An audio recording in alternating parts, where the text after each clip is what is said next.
kudretine yeten torpağının etrine kurban olum ey vətən. Can Cebrail'im bükülmeye Münacın can qardaşım Cəbrayilin azad olundu. Nəm içində tutmuş qaçıb Cəbrayilin azad olundu. O yolları görməsəm də, bənövşəni edərməsəm də, qəlbə salar hörməsəm də, Cəbrayilin azad olundu. Cəbrailin azadı, dağı günü yaz aldı. Şəhidlərin qanıyla torpağı safadı. Cəbrailim oyandı, xarı bülbül oyandı. Azad oldu torpağım, şəhid ruhu doyandı.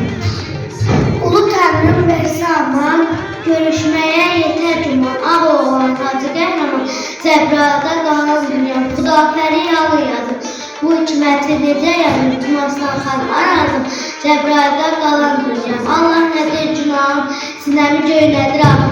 Ata yoxdur qibləgahım, Cəbraildə qalan dünyam.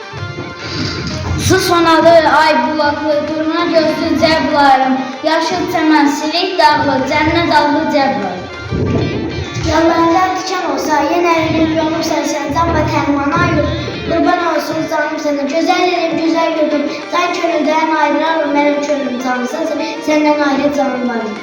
Nəğmə dedim hər şənə, həsrət qadın gülşənə. Duyan qoyub görəsən, soyuşdum, soydum, gəliyəm, yudum, gəliyəm. şükür sənə Allah'ım, gözüm yoldan çekildi. Bu hasreti igidlər artık sona yetirdi. İllerdir gözlediğim bu intikam alındı. Müqəddəs torpağımda al bayrağım sancıldı.